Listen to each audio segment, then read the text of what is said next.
Prigogine est mort, Prigogine est mort. Sur les lieux du crash ce matin, c'est l'arrivée des premiers éléments du comité d'enquête. Les forces de l'ordre russes ont fermé le périmètre pour les toutes premières investigations.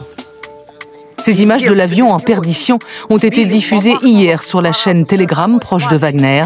Selon des spécialistes de l'aéronautique, l'aile droite est arrachée, d'où la vrille. Le pilote n'a rien pu faire. L'appareil a explosé au sol. Selon le ministère russe des situations d'urgence, il y avait bien à bord 10 personnes. Les 10 corps ont été retrouvés.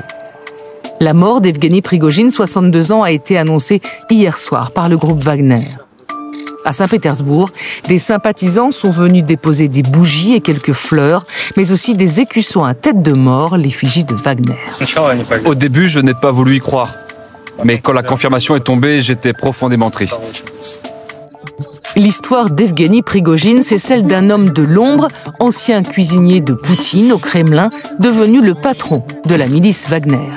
Il est celui qui exécute les basses œuvres de Vladimir Poutine. C'est en Ukraine qu'il s'illustre, vulgaire mais charismatique. Il devient à Bakhmout un héros pour ses combattants. Il est celui qui ose, celui qui exige plus d'armes, celui qui va jusqu'à insulter le ministre de la Défense. Nous avons une pénurie de munitions de 70%. Shoigu, Gerasimov, où sont nos putains de munitions? Galvanisé, l'homme va entreprendre une surprenante insurrection. Avec ses hommes, le 23 juin dernier, il monte vers Moscou défiant Vladimir Poutine. La rébellion s'arrête soudainement. Prigogine a accepté de s'exiler en Biélorussie. Il n'y restera pas longtemps. Le patron de Wagner réapparaît lundi dernier, quelque part en Afrique.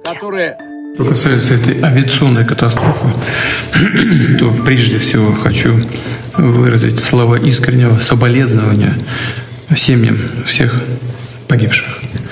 Это всегда трагедия. Пригожина я знал очень давно, с начала 90-х годов. Это был человек сложной судьбы, и ошибки у него были серьезные в жизни, и добивался он результатов нужных и для себя, и тогда, когда я его просил об этом для общего дела, как вот в эти последние месяцы.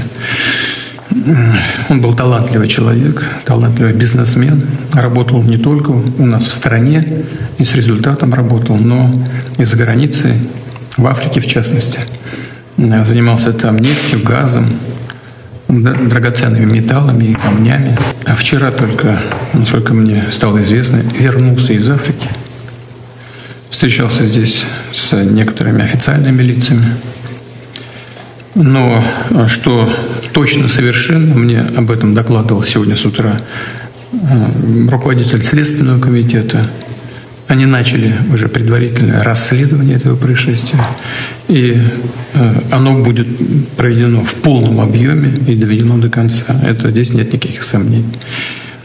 Посмотрим о том, что скажут следователи в ближайшее время. А сейчас проводятся экспертизы, и технические экспертизы, и генетические. На это нужно какое-то время. Температура плюс 50. Yevgeny Prigogine sur la liste des passagers d'un avion qui s'est écrasé en Russie sans laisser de survivants, selon l'agence russe du transport aérien. L'appareil, avec 10 personnes à bord, dont 3 membres d'équipage, devait relier Moscou à Saint-Pétersbourg. Le crash a eu lieu près d'un village de la région de Tver, au nord-ouest de la capitale russe. Le chef du groupe paramilitaire Wagner avait été à l'origine en juin d'une rébellion dirigée contre l'état-major russe et contre le ministre de la Défense, Sergueï Shoigu. Une mutinerie qui avait pris fin rapidement après un accord conclu avec le Bélarus d'Alexandre Loukachenko, allié de Vladimir Poutine.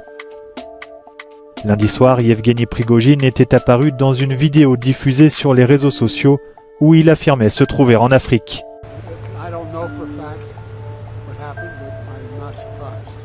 Do you think Putin was valuable? There's not much that happens when Russia is not behind. I don't know enough to know the answer.